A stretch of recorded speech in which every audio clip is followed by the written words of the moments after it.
vanish, 사라지다 라는 뜻이죠. 그리고 이펙트는 현상이나 효과를 말하는데요. 이 둘을 합쳐서 vanish 이펙트라는 합성어가 있습니다. 특정한 사람이나 사물이 어느 날 갑자기 이유 없이 사라지고 흔적도 남지 않는 미스터리한 현상에서 사용되는 말이죠. 이렇게 무언가가 갑자기 사라질 경우 나중에 다시 나타날 수도 있어요. 하지만 사람의 경우에는 끝까지 발견되지 않거나 미라가 된 형태, 아니면 사라지기 전에 입던 옷들이 남아서 그 사람의 흔적만 보여주기도 하죠. 베니싱 현상은 예전부터 여러 번 발생해 왔는데, 대표적인 사건으로는 버뮤다 삼각지대 미스터리가 대표적이고, 미스터리의 시초라고 할 수 있는 1861년 캐나다에서 발생한 유령선인 메리 셀러스트호 사건이나 1900년 영국 스코틀랜드의 아이린 무어 섬에서 사라진 3명의 등대지기 사건, 그리고 1991년 일본에서 사라진 카모마의 유키 실종 사건이 있어요. 이 외에도 안지쿠니 호수 이누이트 실종 사건이라던가 런던 지하철, 브라질의 포르투 알레그 여객기 실종 사건도 있죠. 이런 쪽에 관심이 많다면 빼놓을 수 없는 이야기들인데, 이 중엔 사실관계가 맞지 않는 꾸며진 이야기나 떠도는 소문이라고 밝혀진 사건도 상당히 많아요. 그렇기 때문에 이런 미스터리한 일들에 대해 회의론적인 태도를 가진 사람들은 베니싱 현상의 경우에도 미해결 실종 사건을 다르게 설명하는 단어 정도로만 받아들이고 있죠. 이번에 알아볼 미스터리 사건은요, 이런 베니싱 현상을 잘 설명할 수 있는 사례 중 하나가 될 것 같은데, 특이하게 우리가 UFO라고 부르는 미확인 비행물체가 사건에 관련되어 있습니다. 어떤 사건이었는지 자세한 내용이 궁금하시다면 구독과 좋아요 부탁드립니다. 사진에 보이는 이 사람은 20살의 프레드릭 발렌티크라고 하는데요. 호주 빅토리아주 멜번에 있는 무라빈 공항이란 곳에서 비행기 조종사로 일하던 사람이었어요. 비행기 조종사는 목적이나 비행기 크기에 따라 자격이 분류되죠. 프레드릭은 이런 경비행기를 운전할 수 있는 4등급 자격의 조종사였어요. 그리고 이 사진을 찍을 당시에는 여객기 운행 자격을 따기 위해 준비 중인 파일럿 지망생이었죠.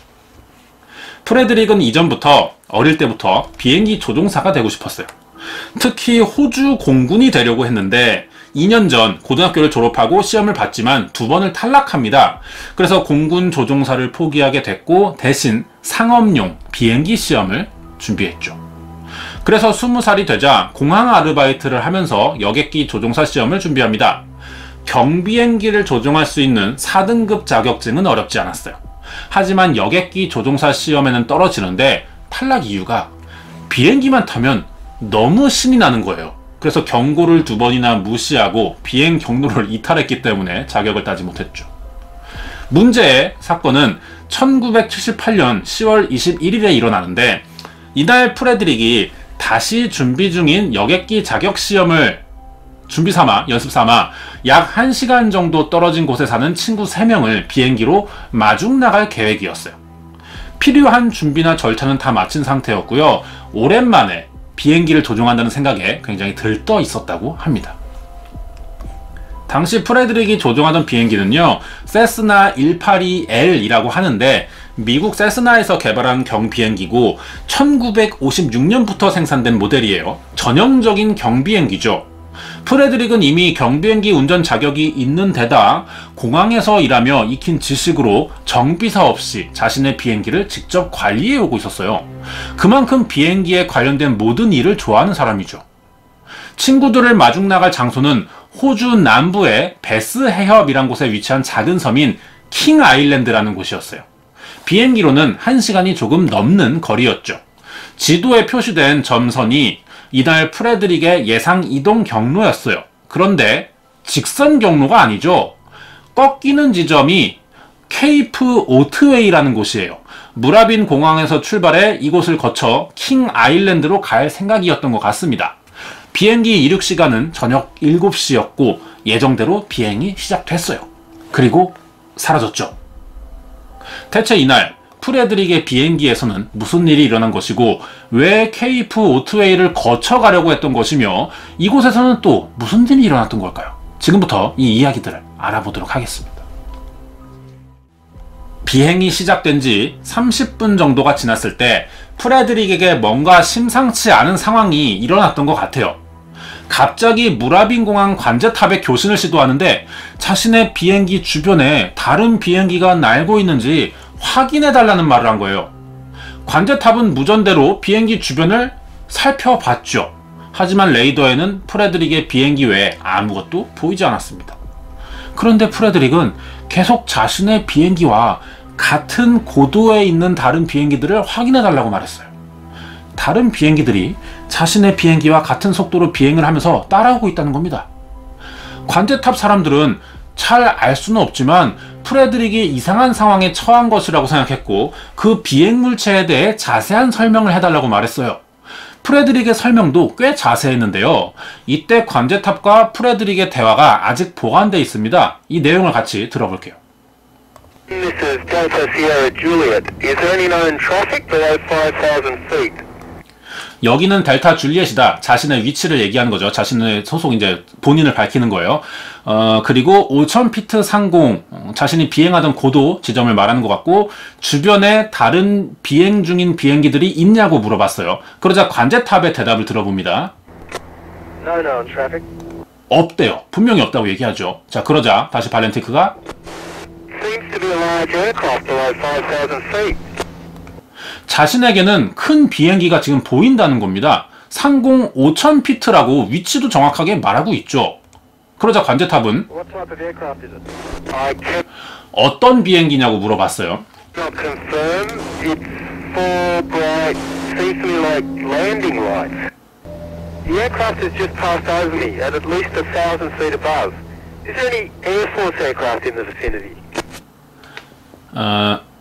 설명을 하는데 확실하게는 자기가 모르겠지만 4개의 불빛이 빛나고 있고 꼭 착륙등 같다. 아마 이 비행 물체들이 착륙하려고 보낸 신호처럼 느꼈던 것 같아요. 이 비행기가 방금 이야기하면서 자기 위로 1,000피트 이상 상승했다. 혹시 주변에 다른 공군 비행기도 있나 계속 물어보고 있죠. 그러자 관제탑은 No known aircraft in the vicinity. 없대요. 다시 발렌티크는 Seems to be playing some sort of game. Is 비행기가 마치 자신과 게임하듯이 하늘을 날고 있다라고 표현합니다. 관제탑이 다시 말하죠. flying over me. Delta Sierra Juliet. It's not an aircraft. 확실히 그 주변에 다른 비행기는 없다고 계속 반복해서 말하고 있어요. 레이더에 안 잡히니까 혹시 그 비행 물체가 어떻게 생겼는지 설명해 달라고 합니다. Can you describe the aircraft? 길쭉한 모양이고 굉장히 빠르다 그래요. 그러자 관제탑은 비행기 크기 얼마나 크냐라고 계속 물어보죠. Cannot identify it. It has such. 같은 속도로 떠 있는 것 같고 위에 있다. It's before me right now, Melbourne. How large would the object be? Seems like it's stationary. What it's doing right now is orbiting. The thing is just orbiting on top of me. It's also got a green light and a sort of metallic, like it's shiny on the outside. 초록 조명이 있고 겉에는 금속 재질로 빛나고 있대요. 그리고 말하는 순간 갑자기 사라졌다라고도 이야기합니다. 이상한 비행기가 내 쪽으로 가까이 오고 있고 그런데 한 가지 확실한 것은 비행기가 아니라고 말해요. 그러면서 마지막에는 It's just vanished. That stranger 사라졌다. is hovering on top of me again. It's hovering and it's not an aircraft.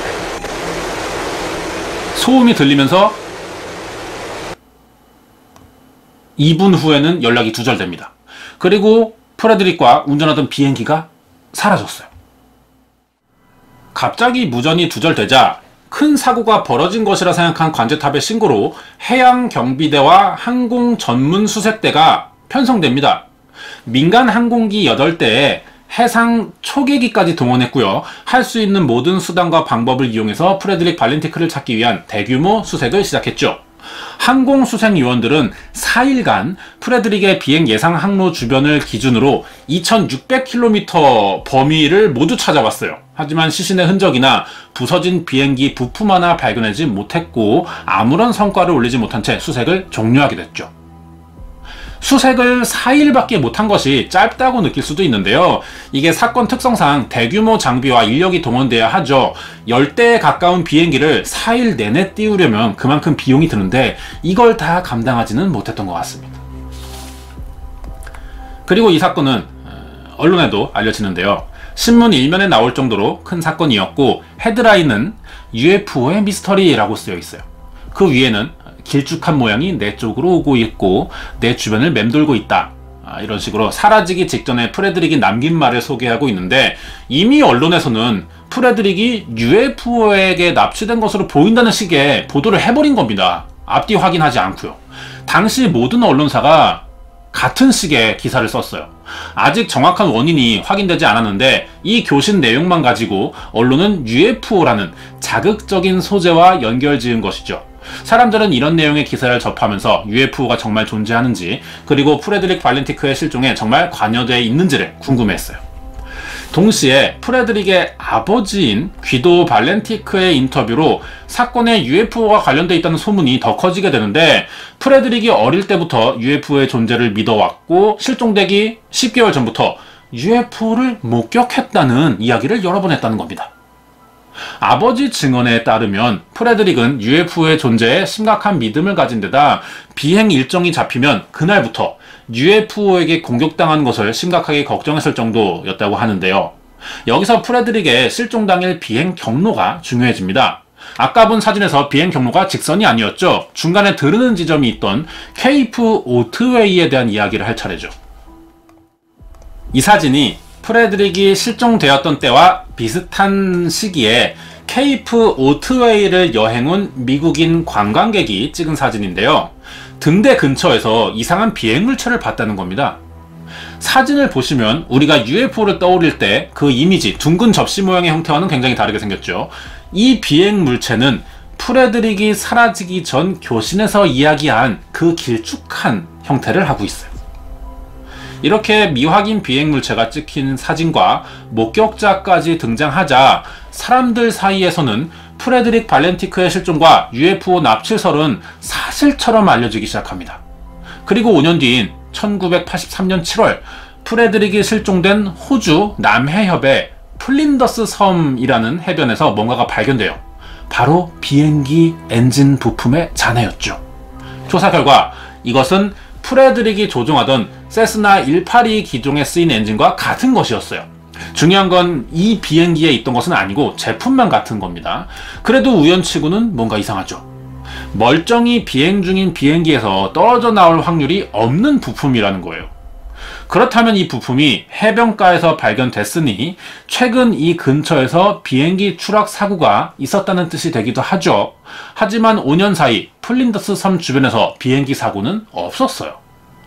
프레드릭의 비행기 추락 사실을 안 누군가가 고의적으로 엔진을 분리해 이 섬에 옮긴 것이라고 생각할 수도 있죠. 아니면 생존한 프레드릭이었을 수도 있고요. 하지만 이것을 입증할 방법이 없는 겁니다. 어떠한 가설이든지 사람들은 플린더스 섬에서 발견된 비행기 부품이 당시 프레드릭이 타고 있던 비행기의 것은 확실하다고 생각했어요. 이것이 사실이라면 대체 그날 무슨 일이 있었냐는 겁니다. 이 부분을 알아보도록 하겠습니다. 항공비행 전문가들은 이 사건에 대해 공통적인 이야기를 했는데요. 아직 비행이 익숙하지 않은 프레드릭이 착각을 일으킨 것 같다는 겁니다. 전문가들의 가설에 의하면 해가 지고 어두운 바다 위를 비행하던 프레드릭이 어느 순간부터 거꾸로 날고 있었을 것이라는 거예요. 바다를 하늘로, 하늘을 바다라고 생각했다는 이야기인데 이렇게 위아래를 착각해서 바다에 비친 자신의 비행기 불빛과 케이프 오트웨이의 등대 불빛 그리고 여기에 비치던 그림자를 UFO의 불빛이라 오해했고 혼란을 겪던 와중 비행기 고도가 낮아지면서 결국 바다 수면과 충돌했다는 겁니다. 등대 모양을 생각해 봤을 때 프레드릭은 길쭉한 모양의 비행기라고 설명했거든요. 이렇게 생각해 보면 상당히 맞아떨어지는 가설이죠. 정리하자면 바닥에 비친 자신의 비행기 불빛을 다른 비행물체로 착각했고 이것을 피하기 위해 고도를 높여 올라가려고 했지만 위아래를 착각해서 사실은 바다로 들어가 버린 것이라는 해석인데요. 이 설명 자체는 아주 설득력이 있어 보여요. 밤이라 시야가 충분히 확보되지 않으면 하늘과 바다를 착각할 수도 있겠죠. 그리고 프레드릭은 평소에 UFO의 존재를 믿었던 사람이라 이 상황을 그렇게 표현했을 수도 있다는 겁니다.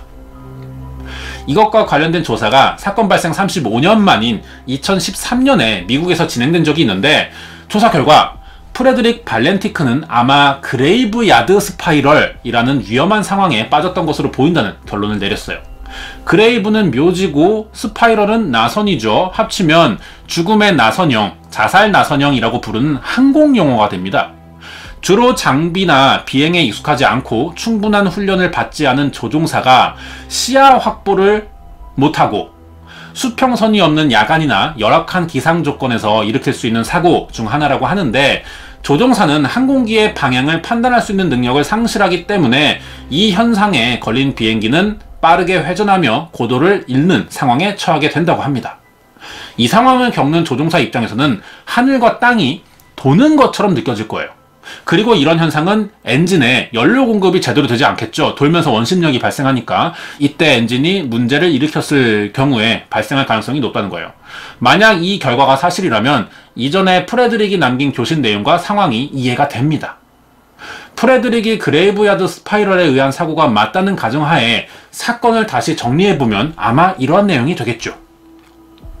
1978년 10월 21일 초보 파일럿인 프레드릭은 바다 위에서 야간 비행을 하던 중 하늘과 바다가 뒤집혀 보이는 착각에 빠졌을 거예요. 운전 중인 비행기는 이미 정상적인 비행 상태를 벗어났지만 프레드릭은 이 사실을 알아차리지 못했고, 여기에 등대나 자기 비행기의 조명이 바다에 비치는 것을 보게 됐는데, 평소 UFO에 관심이 많던 프레드릭은 이 상황을 UFO라고 짐작한 것이죠. 그러면서 비행 상황은 더 심각해졌고 비행기가 고도를 잃으면서 수면과 가까워졌지만 프레드릭은 여전히 UFO가 자신에게 접근한다고만 생각했어요. 이때 무전을 시도하고 있던 것으로 예상이 되고요. 그레이브야드 스파이럴 현상으로 이미 위험해진 상황이었지만 수면에 비친 자신의 불빛을 보고 UFO가 주변을 맴돌고 있다고 느꼈을 겁니다. 여기에 극심한 회전으로 원심력이 생기자 연료 공급이 제대로 기기에 되지 않았을 것이고 엔진 오작동이 생기면서 결국 비행기는 바다와 충돌했다고 볼 수 있죠. 이러한 가능성 외에도 프레드릭이 자살했을 것이라는 추정도 있었지만 평소 잘 알고 지내던 가족이나 사람들은 자살했을 가능성은 없다고 잘라 말했습니다. 조사를 통해 이런 결론이 나왔지만 여전히 설명되지 않는 부분은 남아있죠. 프레드릭이 봤다는 초록 불빛이나 분리될 수 없는 엔진이 따로 섬에서 발견된 경우들인데, 그렇기 때문에 여전히 많은 사람들은 프레드릭 발렌티크가 UFO에 납치됐다고 믿고 있습니다.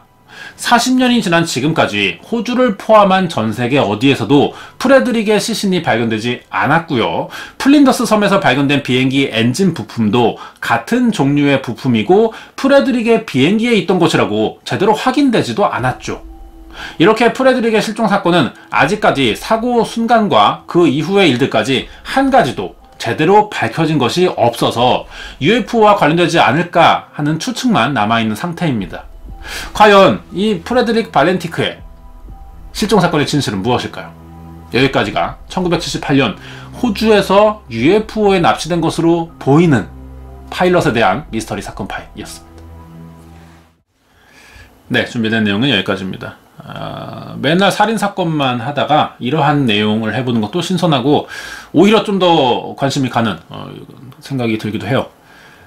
여기까지인데 자살은 아닌 것 같아요. 그죠? 그러한 내용의 무전을 남겨놓고 이게 자살이 될 것 같진 않고 아마 항공비행 전문가들이 추측한 그런 과학적인 원인에 의한 발생이 맞을 것 같아요. 사고라고 보는 게 맞을 것 같은데 물론 그것도 추측일 뿐이에요.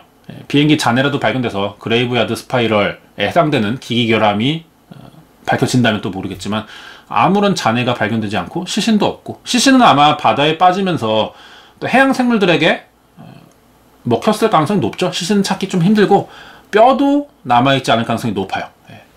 그렇기 때문에 추측으로만 남아있는 이유는 입증할 수가 없으니까. 그죠? 근데 아마도 제 생각에는 항공비행 전문가들의 소견이 맞다고 보여집니다. 관련된 이야기 좀 해볼 차례인데요. 1990년쯤에 스페인에서 프레드릭을 봤다는 목격자가 나타난 적이 있어요. 이 사람의 말로는 프레드릭이 1978년 실종 당시 그대로였고요. 복장이나 생김새 말하는 겁니다. 호주 여권을 소지했고 자신이 대화도 조금 해봤는데 외계인에 납치돼서 현재 그들의 감시하에 외계인의 노예로 살고 있다는 대답을 했다는 겁니다. 사실 무근이죠. 근거가 없고요. 예, 입증할 수도 없고요. 이런 내용은 인터넷에서 사실 쉽게 찾아볼 수 있어요. 그렇기 때문에 이게 사실이라고 믿을 수는 좀 없는 내용인 것 같고, 이런 국제적인 어떤 이슈나 사건이 발생하면 이걸 이용해서 거짓말을 하는 사람들도 꼭 생기거든요. 그러한 유형의 거짓말이지 않을까라는 생각도 좀 듭니다. 자, 끝으로 다음 주 예고하고 마치겠습니다. 사진을 보시면 왕관을 쓰고 있고요. 금으로 만들어진 것 같아요. 조각상 같은 느낌인데 이 정체가 과연 뭘까요?